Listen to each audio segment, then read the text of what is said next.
Hello everyone, welcome back to this wonderful platform BioBuddy. तो आज हम शुरू करने वाले हैं लिम्फ पढ़ने वाले हैं लेक्चर नंबर 3 में, बॉडी फ्लूइड्स एंड सर्कुलेशन में। ठीक है, जैसे कि हम सब ने पढ़ा था कि लिम्फ होता है blood minus RBC plus platelets plus large proteins. ठीक है, बट हम डिटेल में थोड़ा पढ़ने वाले हैं कि लिम्फ कैसा है, क्या करता है, लिम्फ के काम क्या है, किस तरीके से बनता है लिम्फ। बेसिकली अगर हम बात करें क्यों बनता है लिम्फ, वो बात बहुत कुछ आएगी इस लेक्चर में।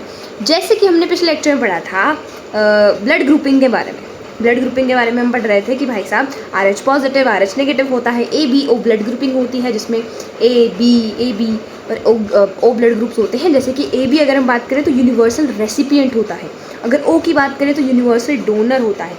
ठीक है, तो ये सब बात करके आ चुके हैं हम पिछले लेक्चर में। अच्छे से देखना उस लेक्चर को और तुम्हें सब कुछ समझ आ जाएगा।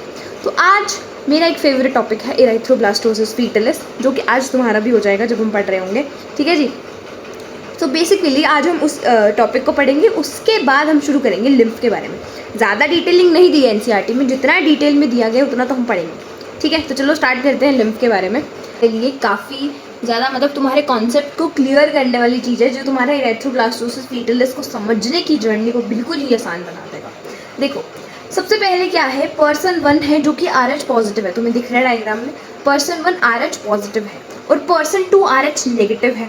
ठीक है जी, तो पर्सन 1 जो है वो RH पॉजिटिव है और पर्सन 2 RH नेगेटिव है। ठीक है, सिंपल सी बात है। सब ब्लड ग्रुप्स किसके बेसिस पर होते हैं, हमारी प्लाज्मा मेम्ब्रेन पे एंटीजन प्रेजेंट होगा। तो RH पॉजिटिव है मतलब उसके ऊपर उसके अंदर रीजस फैक्टर प्रेजेंट है, RH एंटीजन प्रेजेंट है। RH नेगेटिव है तो उसके अंदर एंटीजन प्रेजेंट नहीं है, सिंपल सी बात है। ठीक है, तो after blood transfer in person 2, basically अगर मैं बात करूँ कोई RH पॉजिटिव वाला ब्लड ग्रुप है, तो अगर मैंने RH नेगेटिव वाला, अब RH नेगेटिव है उसके पास तो RH नहीं है ना। देखो सिंपल सी बात है, अगर मेरे पास कोई चीज़ नहीं है तो मेरी बॉडी उसको क्या मानेगी, फॉरेन पार्टिकल। अगर फॉरेन पार्टिकल मेरी बॉडी में आ रहा है तो एंटीजन का काम क्या था, जब हम एंटीजन के बारे में पढ़ा था पिछले लेक्चर में, एंटीजन का काम था कि भाई साहब जो भी फॉरेन पार्टिकल आ रहा है बॉडी में उसके खिलाफ एंटीबॉडीज बनाओ।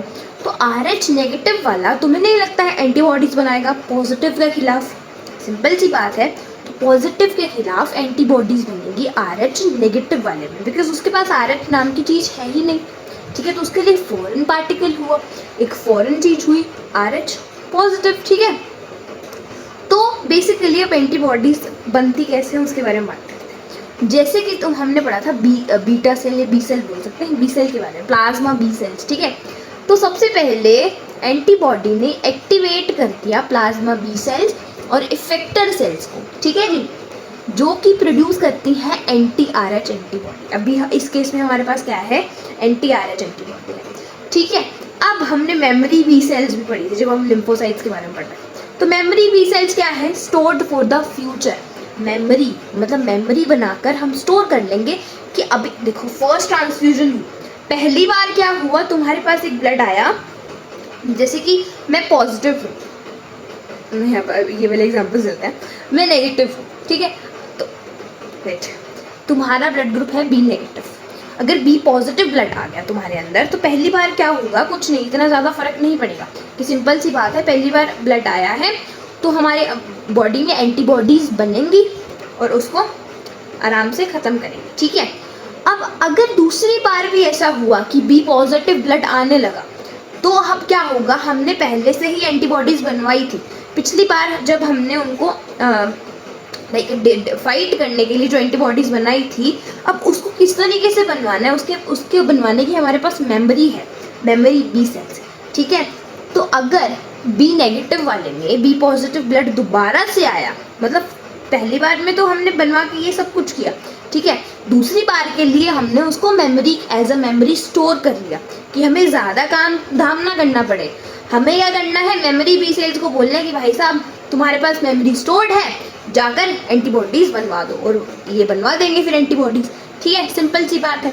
तो मेमोरी बी सेल्स के पास स्टोर्ड होगी इंफॉर्मेशन फ्यूचर के लिए कि अगर पहली बार जब हमारे पास प्लस वाला ब्लड आया था तो मैंने anti-RH एंटीबॉडीज़ बनाई थी, अगर दोबारा से वो ब्लड आया तो हमें पता लग जाएगा, सिंपल सी बात है, क्योंकि ऑब्वियसली RH नेगेटिव के पास RH है ही नहीं जब, तो उसके लिए फॉरेन पार्टिकल हुआ। तो मेमोरी के बेस पे स्टोर हो जाएगा। वो स्टोर होकर अब जब दूसरी बार ऐसा हुआ तो हमारी बॉडी ने इतना, पहली बार क्या हुआ था, जब पहली बार स्लो काम चलेगा क्योंकि अभी हमें पता ही नहीं है, ठीक है, किस तरीके से एंटीबॉडीज बनवाएं इसके लिए। दूसरी बार फास्ट काम, ठीक है। चलो जी, तो ये होता है अगर हम एक नेगेटिव पर्सन, मतलब बी नेगेटिव वाले पर्सन में बी पॉजिटिव ब्लड डाल दिया तो ये होगा, ठीक है जी। अब भाई साहब इराइथ्रोब्लास्टोसिस फीटल, इसमें क्या है, अगर हम सिंपल सी बात करें, इधर देखो मैंने फ्लो चार्ट बना दिया है, तुम्हें भी फ्लो चार्ट बनाना है, दैट्स इट, ठीक है। RH नेगेटिव मदर है, ठीक है। अगर मान लो जो मदर है उसका ब्लड ग्रुप नेगेटिव है, जो फादर है उसका ब्लड ग्रुप पॉजिटिव है, ठीक है। तो अगर मैं बात करूँ जीनोटाइप और फिनोटाइप से, तो प्लस बी, अब देखो मान लो ये थी, ये मदर है बी नेगेटिव बी पॉजिटिव, ठीक है। तो कुछ ना कुछ जीनोटाइप्स बनकर जो फीटस का है वो ब्लड ग्रुप आ गया है पॉजिटिव, फीटस का ब्लड ग्रुप क्या आ गया है, पॉजिटिव आ गया है। फर्स्ट प्रेगनेंसी, अगर उनकी फर्स्ट प्रेगनेंसी है तो फीटस का ब्लड ग्रुप क्या है, पॉजिटिव है। अब देखो मेरी बात, सिंपल सी बात है, अगर जो नेगेटिव वाला है वो पॉजिटिव वाले के खिलाफ एंटीबॉडीज बनाएगा, सिंपल सी बात है, ये तो बहुत ही सिंपल बात है, ठीक है। तो जो मदर होती है उसके अंदर ही तो होता है बच्चा, मतलब वॉम्ब में, यूट्रस में, उसके अंदर ही तो होता है, उसके अंदर ही होता है बेबी। और जब डिलीवरी होती है तो बेसिकली ना, जब हम बेसिकली तुम देखो कि अम्बिलिकल कॉर्ड कट करते हैं डिलीवरी के टाइम, तो ब्लड इंटरमिक्स भी हो जाता है मदर का और बच्चे का। तो अगर सिंपल सी बात है, देखो फीटल RH पॉजिटिव RBC, अगर फीटस जो है वो RH पॉजिटिव है, RBC enter mother blood during delivery, simple सी बात है, दोनों का ब्लड जब इंटरमिक्स होगा, अगर ये मदर का ब्लड है, ये बच्चे का ब्लड है, दोनों का इंटरमिक्स होगा जब अम्बिलिकल कॉर्ड कट करेंगे, सिंपल सी बात है, तो इंटरमिक्सिंग के चांसेस रहेंगे, ठीक है। अब मदर तो RH नेगेटिव है, अब उसको क्या भाई, क्या इम्यून सिस्टम के पास कोई ममता थोड़ी है कि भाई साहब मेरे बच्चे का ब्लड है, ये नहीं, ऐसा तो नहीं है। अगर उसको हुआ कि भाई साहब RH नेगेटिव हूँ मैं और RH पॉजिटिव आ रहा है ब्लड में, मतलब RH फैक्टर आ रहा है ब्लड में, तो मुझे एंटीबॉडीज बनानी है, ठीक है। अब फर्स्ट वाले केस में अगर पहली प्रेगनेंसी है तो सिंपल सी बात है, अभी मदर की बॉडी को पहली बार हुआ है ये सब कुछ, मतलब पहली बार RH जो पॉजिटिव ब्लड है उससे सामना कर रही है पहली बार मदर की बॉडी, ठीक है। तो फर्स्ट प्रेगनेंसी में इतना इफेक्ट नहीं होगा, धीरे धीरे एंटीबॉडीज बनेंगी और ज़्यादा फीटस को इफेक्ट नहीं पड़ेगा, सिंपल सी बात है। देखो जो मदर का इम्यून सिस्टम है वो RH के खिलाफ एंटीबॉडीज बनाने शुरू कर देगा, क्यों कर देगा, क्योंकि भाई साहब मदर RH नेगेटिव है, ठीक है। तो मदर का immune system produce anti-RH antibodies, ठीक है। हाँ जी, फर्स्ट बेबी यूजुअली सेफ, क्योंकि भाई साहब पहला प्रोसेस क्या है, स्लो है थोड़ा, और थोड़ा स्लो चलता है पहला प्रोसेस, ठीक है जी। तो अगर जो पहला बच्चा है उस दोनों का मिक्स हुआ तो सिंपल सी बात है, अगर मैं बात करूँ, मदर क्या बनाएगी, anti-RH एंटीबॉडीज, फीटस क्या है, RH पॉजिटिव, तो इफेक्ट करना है, मतलब अफेक्ट हो जाएगा फीटस को, क्यों हो जाएगा, क्योंकि RH पॉजिटिव ब्लड है फीटस का और anti-RH एंटीबॉडीज बन रही है, ठीक है। But first baby usually safe होता है क्योंकि पहली बार है ये, ठीक है, पहली बार है, कोई मेमोरी नहीं बनी है अभी अच्छे से। अगर मेमोरी बन गई तो अब तो सब प्रोसेस पता है, फटाफट काम हो जाएगा खराब, ठीक है जी। इसीलिए अगर ऐसा होता है तो बेबी का जो ब्लड है अनीमिया हो सकता है, बेबी की RBC, मतलब जब अनीमिया मतलब शॉर्टेज हो जाएगी RBC की, ब्लड की कमी आने लग जाएगी क्योंकि anti-RH एंटीबॉडीज़ हैं ब्लड में, ठीक है जी। चलो जी, अब next RH positive pregnancy, first baby safe हुआ, सेकंड बेबी, अब भाई साहब मदर के पास मेमोरी है पॉजिटिव के खिलाफ एंटीबॉडीज बनाने की, ठीक है जी। तो पॉजिटिव के पास खिलाफ एंटीबॉडीज बनाने की मदर के पास मेमोरी है। अब मान लो दूसरे बच्चे का भी RH पॉजिटिव आ गया ब्लड ग्रुप, ठीक है। तो मदर के पास mother's anti-RH antibodies cross placenta, अब वो प्लेसेंटा को क्रॉस करके this attack fetal RH positive RBC, जो मदर की anti-RH एंटीबॉडीज है वो प्लेसेंटा, पता है प्लेसेंटा क्या है, दोनों के बीच में कनेक्शन होता है, ठीक है, दोनों मदर और फीटस के बीच में कनेक्शन होता है जो कि फीटस को न्यूट्रिएंट्स प्रोवाइड करता है। फीटस जो भी वेस्ट प्रोडक्ट होते हैं वो मदर को प्रोवाइड कर देता है और मदर वेस्ट में निकाल देती है, ठीक है। तो वो प्लेसेंटा के थ्रू होता है, प्लेसेंटा दोनों के बीच का कनेक्शन है, ठीक है।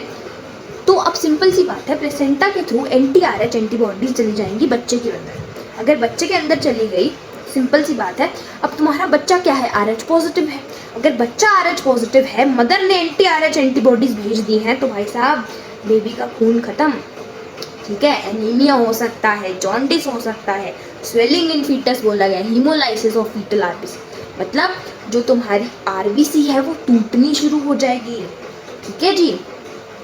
सो these attack fetal RH positive RBC, RBC खत्म होने लग जाएंगे और सिंपल सी बात है डेथ भी हो सकती है बेबी की, ठीक है। तो अभी समराइज करते हैं क्या पढ़ा है हमने। देखो, हमारा जो मदर है वो है RH नेगेटिव, बेबी हुआ RH पॉजिटिव। अब दोनों का ब्लड इंटरमिक्स होने के बहुत सारे चांसेस है, ठीक है, डिलीवरी के टाइम प्लेसेंटा के थ्रू, ठीक है, सिंपल सी बात है। तो अगर मदर RH नेगेटिव है और बेबी RH पॉजिटिव है, तो अगर इंटरमिक्स होगा, तो अगर मदर के ब्लड को सेंस हुआ कि भाई साहब एक RH पॉजिटिव वाला ब्लड आ रहा है मेरे अंदर, अगर RH नेगेटिव वाले पर्सन के अंदर RH पॉजिटिव वाला ब्लड हो, वेदर उसका बेबी हो या जो भी हो, ठीक है, इम्यून सिस्टम को नहीं पता कि ये मेरा बच्चा है, ऐसा कुछ ऐसा नहीं, ठीक है, तो RH पॉजिटिव वाला ब्लड आ रहा है तो ऑब्वियसली वो NTRH एंटीबॉडीज बनाएगा, ठीक है जी। और फर्स्ट प्रेगनेंसी में वो थोड़ा प्रोसेस स्लो होगा, इसीलिए हम काम करना पहले शुरू कर देंगे, मतलब मेडिकेशन देना शुरू कर देंगे फर्स्ट प्रेगनेंसी में, ठीक है। फर्स्ट प्रोसेस में वो थोड़ा स्लो प्रोसेस है और थोड़ा कम इफेक्टिव प्रोसेस है। बस सेकेंड प्रेगनेंसी में हमें पता है, मेमोरी बनी हुई है, तो इसीलिए अब NTRH एंटीबॉडीज़ फटाफट बननी शुरू हो जाएंगी। जैसे ही हमारे पास RH पॉजिटिव ब्लड आया, NTRH एंटीबॉडीज़ फटाफट बननी शुरू, और तुम्हारे बेबी को बहुत ज़्यादा दिक्कत आ सकती है, ठीक है जी। अब प्रिवेंशन क्या है, अब पता लग गया है कि फर्स्ट प्रेगनेंसी में ही बेसिकली RH नेगेटिव और RH पॉजिटिव का ये खेल आ रहा है, तो अब हम क्या करेंगे, पहले से ही एंटीबॉडीज़ दे दो मदर को, ठीक है। मदर गिवन NTRH एंटीबॉडीज़, जिसको हम रोगम बोलते हैं, ठीक है, immunoglobin destroys fetal RH plus RBC before mother's immune system react, ठीक है जी।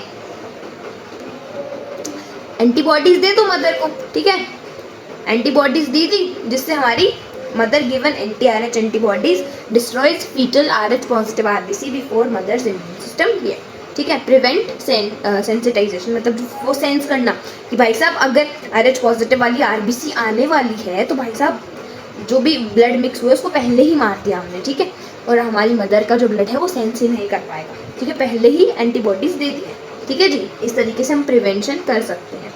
That is erythroblastosis fetalis, very important, very conceptual concept, ठीक है।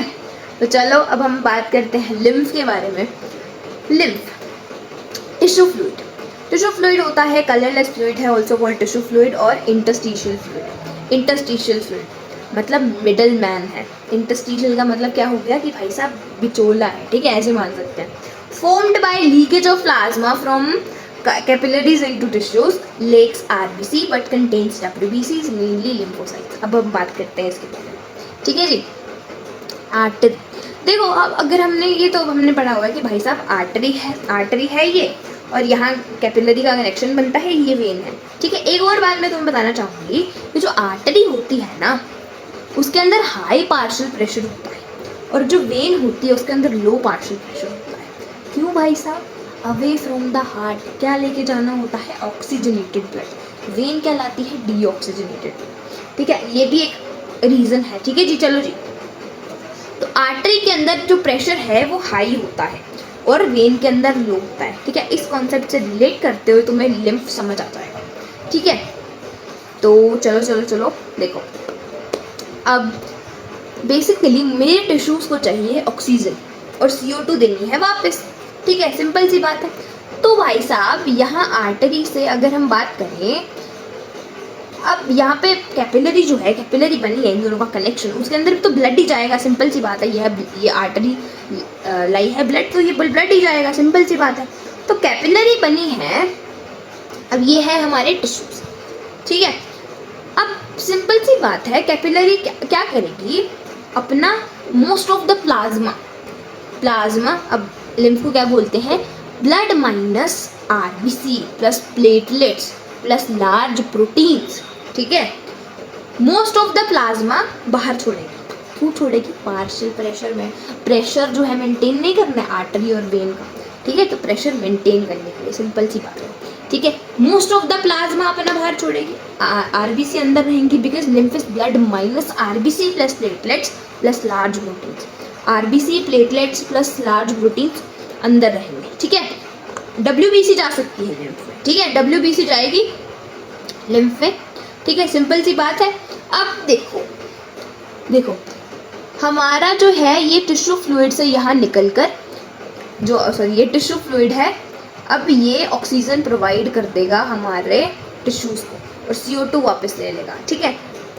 यहाँ ऑक्सीजन प्रोवाइड हो गई लिम्फ के थ्रू, ये लिम्फ है, ठीक है, ये टिश्यूज़ के आसपास के फ्लूइड को बोला गया है लिम्फ, इसको हम टिश्यू फ्लूइड, इंटरस्टिशियल फ्लूइड क्यों बोल दिया कि भाई साहब ये मिडिल मैन की तरह काम कर रहा है, ये ऑक्सीजन दे देगा और CO2 यहाँ वापस ले आएगा, ठीक है। इस तरीके से इसको इंटरस्टिशियल फ्लूइड भी बोल दिया, टिश्यू फ्लूइड बोल दिया, ठीक है जी। अब सिंपल सी बात है, मैंने तुम्हें बताया था एक एल्ब्यूमिन का कॉन्सेप्ट कि मैं तुम्हें उस वक्त समझाऊंगी, ठीक है। अब एल्ब्यूमिन का कॉन्सेप्ट क्या था, देखो यार, अब मुझे ना ये टिश्यू के थ्रू मैंने, मतलब जो टिश्यू फ्लूइड है उसके थ्रू मैंने ऑक्सीजन दे दिया, न्यूट्रिएंट्स दे दिए, गैसेस दे दी, ठीक है, जो भी टिश्यूज़ को दे दिया, और जो भी वेस्ट प्रोडक्ट था मैंने वापस ले लिया, ठीक है जी। अब सिंपल सी बात है, कोई कॉन्सेंट्रेशन ग्रेडियंट ही नहीं है, कोई डिफ्यूजन कराने का चीज़ ही नहीं है, तो मैं कहाँ से वापस ले आऊँगी इस फ्लूइड को? इस फ्लूइड को भाई ऐसे थोड़ी यहीं पड़ा रहेगा, यहाँ भी तो वापस लाना है। वेन्स में क्या सिर्फ आरबीसी प्लेटलेट्स लार्ज प्रोटीन थोड़ी जाएंगे, ये भी तो वापस जाएगा। अब इसको अगर मान लो ये 100% गया है, 100% यहाँ गया है, तो 80 to 85% एटलीस्ट प्लाज्मा जो है हमारा वापस तो आए, ठीक है, क्योंकि प्लाज्मा ही मेनली गया है इसमें, प्लाज्मा, WBC, कुछ स्मॉल प्रोटीन्स गए हैं, ठीक है। तो यहाँ से कैपिलरी से निकल कर ये गया, चला तो गया, अब भाई साहब वापस भी तो लाना है, तो करो फिर कंसंट्रेशन ग्रेडियंट, बनाओ कंसंट्रेशन ग्रेडियंट। किसके थ्रू बनवाएंगे? एल्ब्यूमिन के थ्रू। ये है एल्ब्यूमिन प्रोटीन। एल्ब्यूमिन प्रोटीन क्या है? लार्ज प्रोटीन है। तो हमने क्या कहा था? Blood minus RBC plus platelets plus large protein. अब ये लार्ज प्रोटीन क्यों है भाई साहब एल्ब्यूमिन प्रोटीन? बिकॉज जो हमारा एल्ब्यूमिन है ना, उसके अराउंड बहुत सारे आयंस घूमते रहते हैं, बहुत सारे, जैसे कि एल्ब्यूमिन है, यहाँ आयंस लगे होंगे बहुत सारे, ठीक है, तो इसीलिए उसका साइज लार्ज दिखता है हमें, ठीक है जी। अब मेरी बात सुनो, जब हमने ऑस्मोसिस पढ़ा था, ठीक है जी, जब हमने ऑस्मोसिस पढ़ा था, तो एक तो थी ऑस्मोसिस की डेफिनेशन कि हाई कंसंट्रेशन से लो कंसंट्रेशन जाना वाटर का, ठीक है। अब अगर मैं उसको सोल्यूट या बोल सकते हैं, या उसको अब देखो, वाटर की हाई कंसंट्रेशन से लो कंसंट्रेशन जाना, वाटर की हाई कंसंट्रेशन कहाँ पर है? यहाँ पर, क्योंकि सारा प्लाज्मा तो, मोस्ट ऑफ द प्लाज्मा तो निकल गया है बाहर, ठीक है, और लो कंसंट्रेशन कहाँ पर है? यहाँ पर, ठीक है, यहाँ पर है, ठीक है।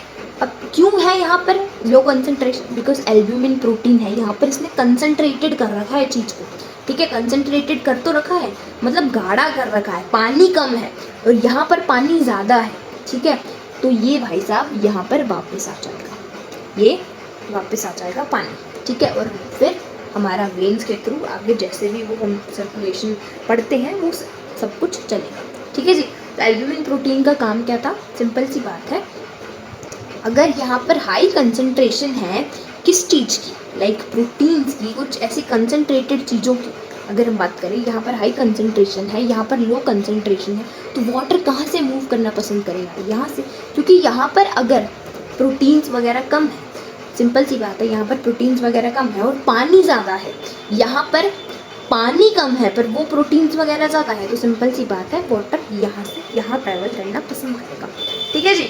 तो लिम्फ टिश्यू फ्लूइड बोल सकते हैं, इंटरस्टिशियल फ्लूइड, क्यों? क्योंकि भाई साहब मिडल मैन की तरह, विचोले की तरह काम कर रहा है, क्यों भाई? ऑक्सीजन यहाँ दे दो, CO2 वहाँ ले लो, ठीक है। अब सिंपल सी बात है, वो ऐसे नहीं होता है, मान लो 100% था तो 80, 85%, 90% तक वापस आ जाएगा सब कुछ जो भी लिम्फ के अंदर गया था, बट बाकी सब जो बचता है उसके लिए हमने और सिस्टम बना रखा है, दैट इज़ और लिम्फेटिक सिस्टम। हमारी पूरी बॉडी के अंदर lymphatic capillaries, lymphatic system develop हो चुका है अच्छे से, ठीक है। तो वो जो बाकी बचता है वो लिम्फेटिक सिस्टम के थ्रू भी आ जाता है, ठीक है। तो ये सिंपल सी बात है। तो ये होता है लिम्फ का काम, ठीक है। चलो जी, लिम्फ क्या है? Blood minus RBC plus platelets plus large proteins, ठीक है, ये होता है लिम्फ, ठीक है। अब लार्ज प्रोटीन में मैंने मेनली कौन सा लिख दिया? एल्ब्यूमिन। एल्ब्यूमिन में क्या है? Ions are accumulated around albumin, इसलिए वो लार्ज दिखता है, ठीक है जी। Lymph act as a middle man, helps in transport of gases, nutrients, simple सी बात है। तो lymph capillaries in tissue spaces, अगर मैं बात करूँ lymph capillaries in tissue spaces, ये देखो हमने, ये तुम्हारी आर्टरी है, हाँ जी, ये आर्टरी हो गई यहाँ पर। अब क्या हुआ? बीच में कैपिलरी बनी, ये वेन है, ठीक है। अब हमें टिश्यूज को पहुंचाना है, तो टिश्यू फ्लूइड जो बाहर लिम्फ निकल गया, ठीक है। ये देखो तुम्हें लिम्फेटिक कैपिलरी दिख रही है, लिम्फेटिक कैपिलरी भी होती है। अब ये सारा कुछ लिम्फेटिक वेसल्स, लिम्फेटिक कैपिलरीज, ये सब हमारी बॉडी में सिस्टम्स बने हुए हैं, क्योंकि भाई साहब इवेंचुअली बाद में जब ये सारा लिम्फ इकट्ठा करके कहाँ जाना है? ब्लड में ही जाना है। तो ये कनेक्टेड होते हैं, वेल कनेक्टेड होते हैं ब्लड से।